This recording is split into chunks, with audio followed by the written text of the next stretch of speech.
আল্লাহ তাআলা তাম পৃথিবীর মানুষকে লক্ষ্য করে বলে, এ মানব সম্প্রদায়, তোমরা হালাল রিজিক থেকে তোমরা ভক্ষণ করতে থাকো। পৃথিবীর মধ্যে যে সমস্ত হালাল এবং পবিত্র খাবার আছে তা থেকে তোমরা ভক্ষণ করো। এরপর আল্লাহ বলেন, ওয়ালা তাত্তাবিউ খুতুওয়াতিশ শাইতান, ও আমার বান্দা বান্দিরা, শয়তান তোমাদের জানের দুশমন, শয়তান তোমাদের বাবার দুশমন, শয়তান তোমাদের পরকালের দুশমন, শয়তান তোমাদের জিন্দিগির পৃথিবীর জিন্দিগির দুশমন, শয়তান তোমাদের সর্বপ্রকর্ষ দুশমন। সেই শয়তানের পদাঙ্ক অনুসরণ করিও না। আল্লাহ তাআলা কোরআনে হাকিমে আরেক জায়গায় বলেন, আল্লাহ তাআলা তার বান্দা বান্দীদেরকে ডাকতে থাকে মাগফিরাতের দিকে আর নেক কাজের দিকে, আর শয়তান মানুষদেরকে ডাকতে থাকে অন্যায় অপরাধ ফাহশা কাজের দিকে, অন্যায়ের দিকে। আল্লাহ ডাকে বান্দাকে রহমতের দিকে আসার জন্যে, আর শয়তান ডাকে মানুষদেরকে বিপদগামী করার জন্যে, পথভ্রষ্ট করার জন্যে। এই জন্যে আল্লাহ বলেছেন, ওয়ালা তাত্তাবিউ খুতুওয়াতিশ শাইতান, তোমরা শয়তানের পদাঙ্ক অনুসরণ করিও না। জানুনি শয়তান তোমাদের কি জানুনি, ইন্নাহু লাকুম আদুউম মুবিন, নিশ্চয় শয়তান তোমাদের প্রকাশ্য শত্রু।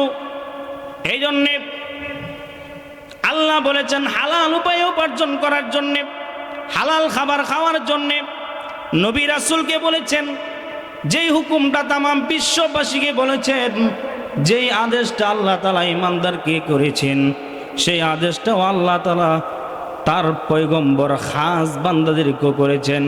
পয়গম্বররা, হে রাসূলগণ, আপনারা হালাল পন্থায় বর্জন করেন, হালাল খাবার ভক্ষণ করেন এবং নেক আমল করেন।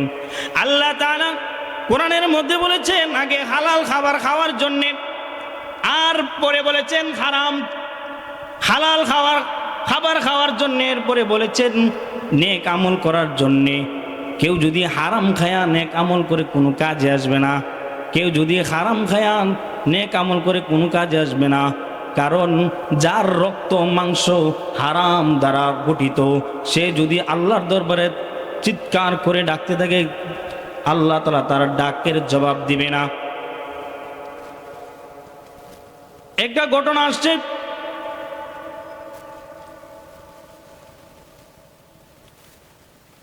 দেওবন্দ মাদ্রাসার ইয়াকুব নানদবী রহমতুল্লাহি আলাইহি বলেন, দেওবন্দ এলাকার একটা গরিব একটা লোক ছিল, দিনদার একটা ব্যক্তি ছিল। সে জমিন থেকে কাঁচা ঘাস, গরুর ঘাস, মহিষের ঘাস কেটে কেটে বিক্রি করত। 6 পয়সা দানা সে বিক্রি করত প্রতিদিন। মানুষের ভিতরে এমন এক আকর্ষণ সৃষ্টি করেছেন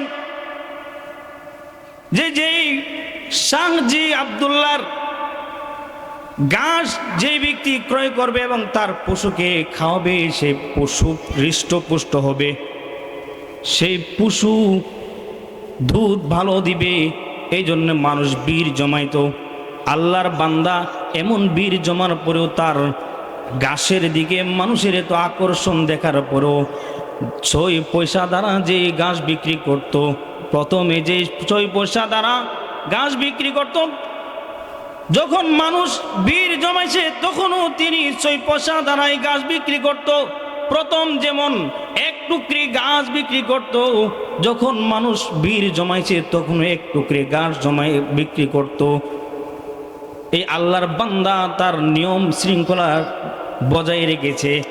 আমাদের অবস্থা হলো, কেউ যদি বিপদে পড়েছে, বাজারের দাম, কাঁচা মালের দাম আগুন হয়ে যায়।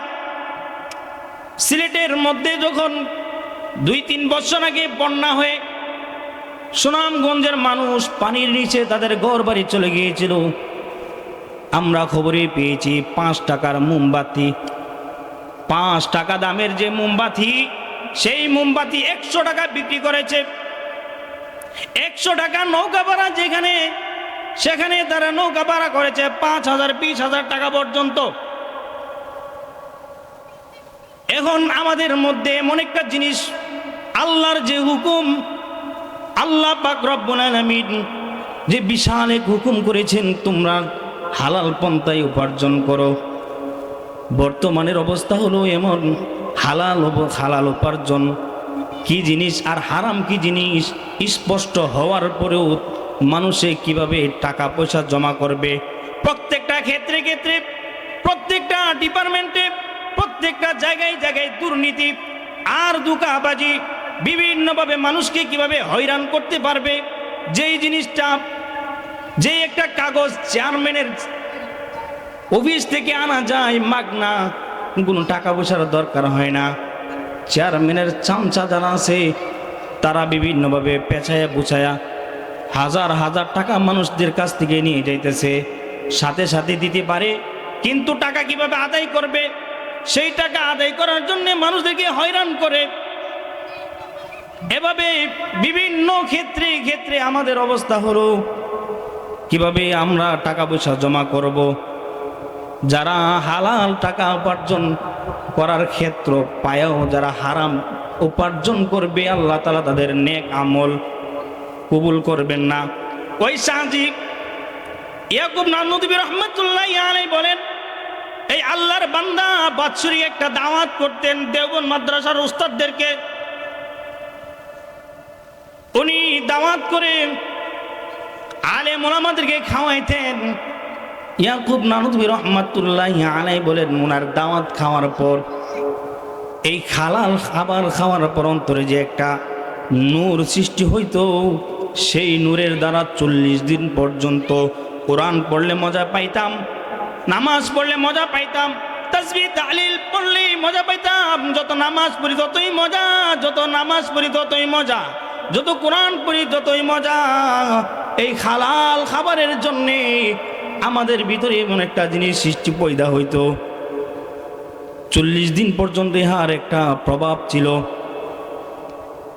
ইয়াকুব নানুতুবি রহমাতুল্লাহি আলাইহি বলেন, আমাদের উস্তাদদের এমন একটা অবস্থা হয়েছিল, কখন এই শাহজি আব্দুল্লাহর বাড়িতে আমাদেরকে দাওয়াত করবে, এর জন্য আমরা আকৃষ্ট থাকতাম।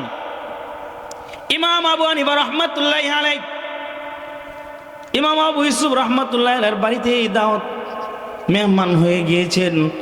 তিনি যখন খানার মধ্যে বসছেন, খাবার খাচ্ছেন, খাবার খাইতেছেন, হযরত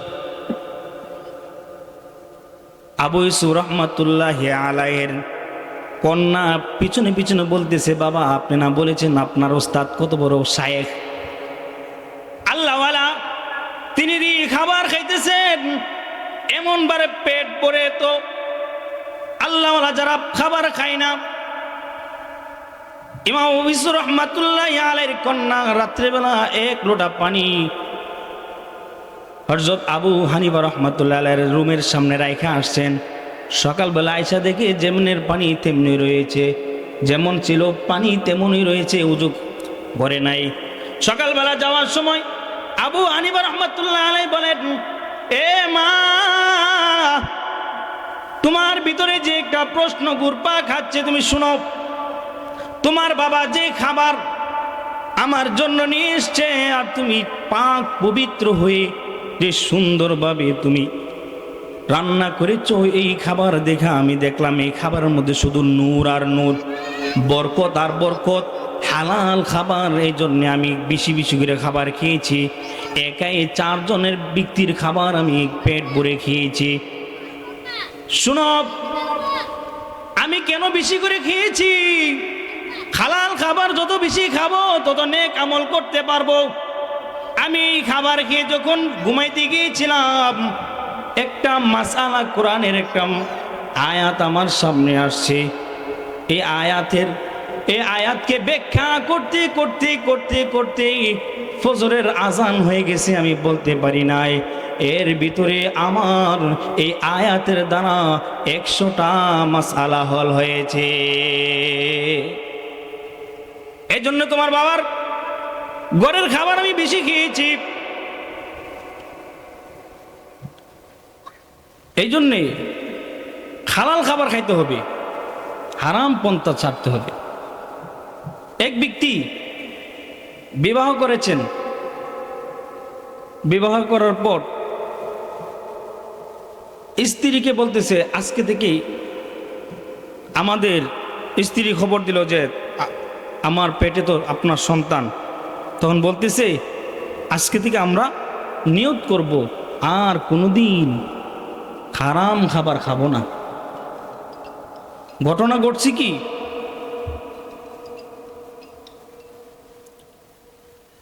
এই অবস্থার মধ্যে একদিন বাচ্চা জন্ম হলো, ছেলে সন্তান জন্ম হলো।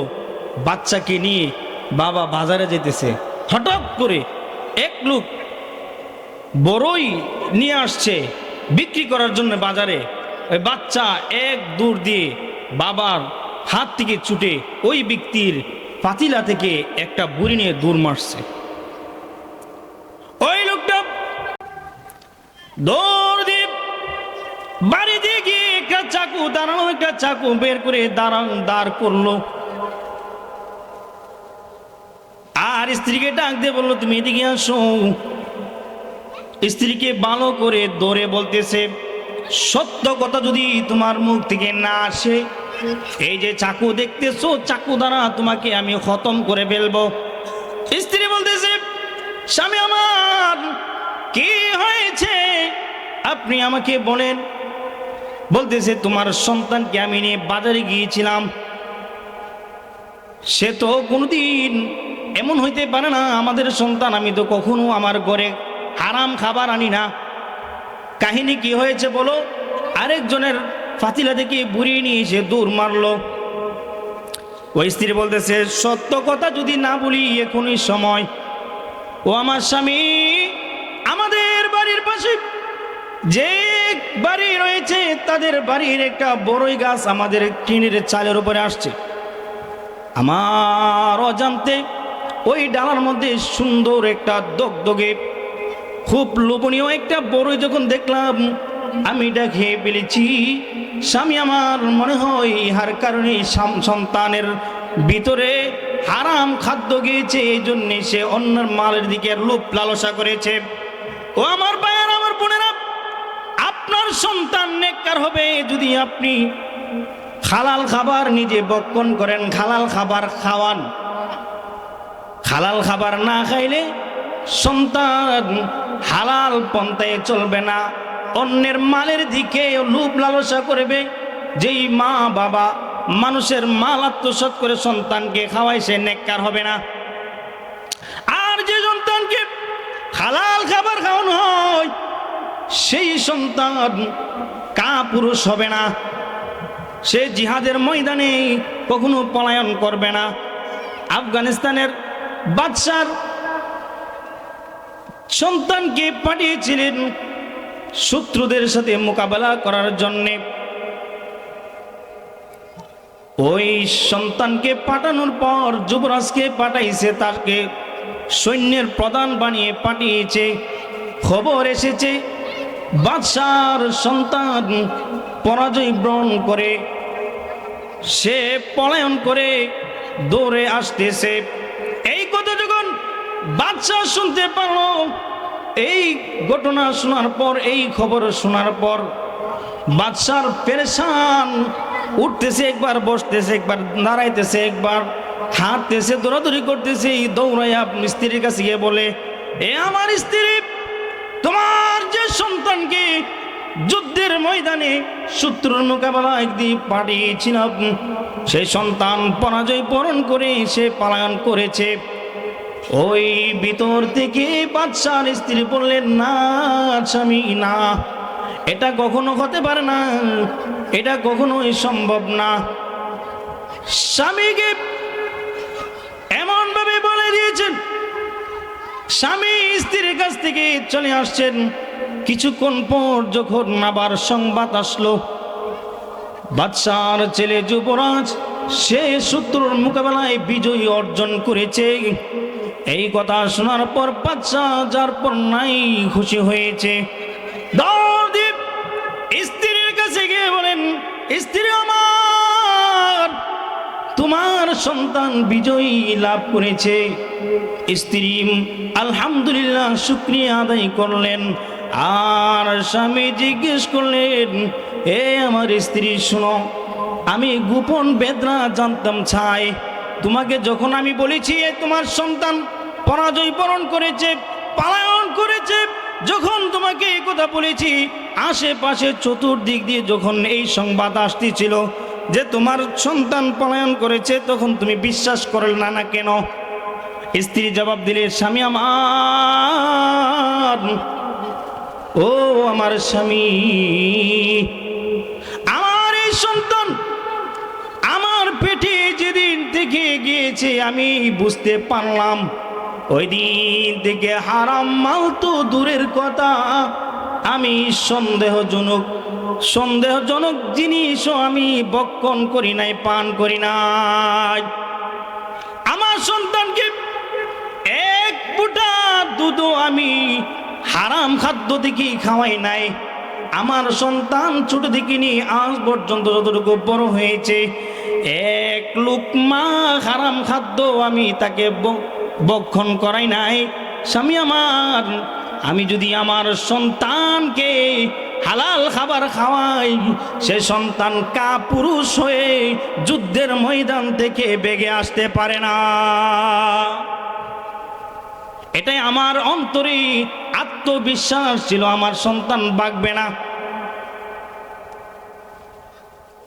এই জন্যে অল্প সময় যতটুকু বলেছি, হালালভাবে উপার্জন করতে হবে, হালাল পন্থায় রিজিক তালাশ করতে হবে।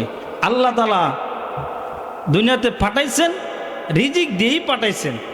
রাসূল বলেছেন, নামাজ রোজার পর, নামাজের পর, আল্লাহ তাআলার ইবাদত বন্দেগী করার পর নামাজ পড়া যেমন ফরজ, নামাজ পড়া যেমন ফরজ, হালাল উপায়ে উপার্জন করাও তেমন ফরজ। আমরা যদি হাত পা গোড়ায় বসে থাকি তাহলে চলবে না। হালাল খাবারের অনেক পাওয়ার আছে। এক ব্যক্তি আপনার সফরে গিয়েছেন, সফর অবস্থায় কেউ যদি দোয়া করে, আল্লাহ তাআলা তার দোয়া কবুল করেন। রাসূল হাদিসের মধ্যে বলেন, লোকটার সারা শরীরের মধ্যে ধুলাবালি এবং চুলগুলো এলোমেলো, তার এই সফর অবস্থায় আল্লাহর কাছে দোয়া করছে, আল্লাহ আমার মাফ করো, আমার এটা দাও, আমার ওইটা দাও। রাসূল বলছেন, তার দোয়া কেমনে কবুল হইব, তার দোয়া কেমনে কবুল হইব? অথচ সফর অবস্থায় দোয়া করলে দোয়া কবুল। সে ব্যক্তি যে খাবার ভক্ষণ করেছে, তামু হারামুন, তার খাবার, তার খাদ্যটা হারাম। ও মাশরাবু হারামুন, তার পানীয় বস্তুটাও হারাম। ও মালবাসু হারামুন, তার যে পোশাকটা পরেছে সেটাও হারাম পয়সার। রাসূল বলেছেন, 100 টাকার মধ্যে 1 টাকা যদি হারামের থাকে, পুরাটা 100 টাকা শেষ, সবটাই হারাম হয়ে যাবে। সন্তানের দোয়া পাইতে চাইলে, সন্তানকে মানুষের মতন মানুষ বানাইতে চাইলে, সন্তানকে আল্লাহওয়ালা বানাইতে চাইলে, সন্তানকে দিনদার বানাইতে চাইলে নিজে কি করতে হবে বলেন? হারাম চাইরা হালাল উপার্জন করতে হবে। আল্লাহ তাআলা স্পষ্টভাবে বলে দিছেন বিভিন্ন জায়গায়, হারাম কোনটা হালাল কোনটা। আর যেটার মধ্যে আপনার অস্পষ্ট রয়েছে, রাসূল করিম সাল্লাল্লাহু আলাইহি সাল্লাম ইহাও স্পষ্ট করেছেন, মুহাদ্দিসিন কিরাম স্পষ্ট করেছেন, মুফাসসির কিরাম স্পষ্ট করেছেন। এক কাটুরিয়া, সে যখন বাড়িতে যাইতেছে, হঠাৎ করে দেখে তার মসজিদের পাশে, মসজিদের ভিতরে একজন লোক মেহমান হিসেবে দাওয়াতি কাজ করতে আসছে। লোকটা বলল, ভাই আপনি কোথা থেকে আসছেন? বললো আমি অমুক জায়গা থেকে আসছি, দাওয়াতের কাজের জন্য আসছি। তখন বাড়ি থেকে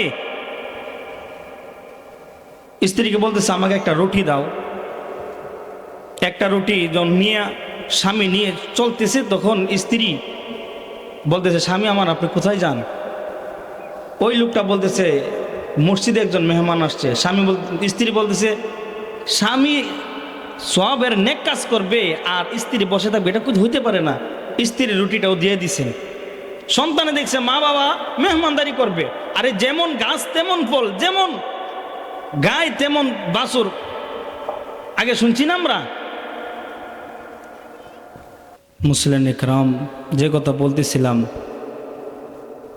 আপনার ওই কাটুরিয়া 3 দিন পর্যন্ত লোকটাকে খাওয়াইছে, রুটি খাওয়াইছে, 3 দিন পর্যন্ত যাইতেছে না। তখন লোকটাকে বলল ভাই আপনি মেহরবানি করে এখান থেকে চলে যান।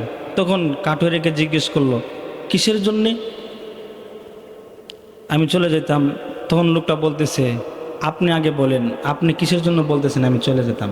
আপনি কিসের জন্য আপনি যান না? তখন ওই মুসাফির বলতেছে দেখেন আপনার ঘরে খাবার খায়া আমি 3 দিন পর্যন্ত রইছি এই আশায় যে আপনার খাবারটা হালাল। এই খাবার খাওয়া পর প্রথম দিন যখন 3 রুটি খাইছি, নবীজিকে 3 বার স্বপ্ন দেখছি। আর পরের দিন যখন 2 রুটি খাইছি তখন 2 বার দেখেছি। এই আশায় আমি আসি যে আপনার ঘরের খাবারটা হালাল, আমার এবাদত করতে মনে চায়, এবাদত করলেই ভালো লাগে, নামাজ পড়লেই ভালো লাগে, দাওয়াতের কাজ করলে ভালো লাগে, জিকির করলে ভালো লাগে, কোরআন তেলাওয়াত করলে ভালো লাগে, আল্লাহ দেনে বসে থাকতেই ভালো লাগে। এজন্য আমি যেতেছি না। এজন্য সকলকে বলতেছি, আমার নিজেকে নিজেও বলতেছি, আমরা যেন হালাল ভাবে উপার্জন করতে পারি, হালাল বক্ষণ করতে পারি, সেই তৌফিক যেন আল্লাহ তাআলা দান করে। ওয়া আখির দাওয়ানা আনিল হামদুলিল্লাহি রাব্বিল আলামিন।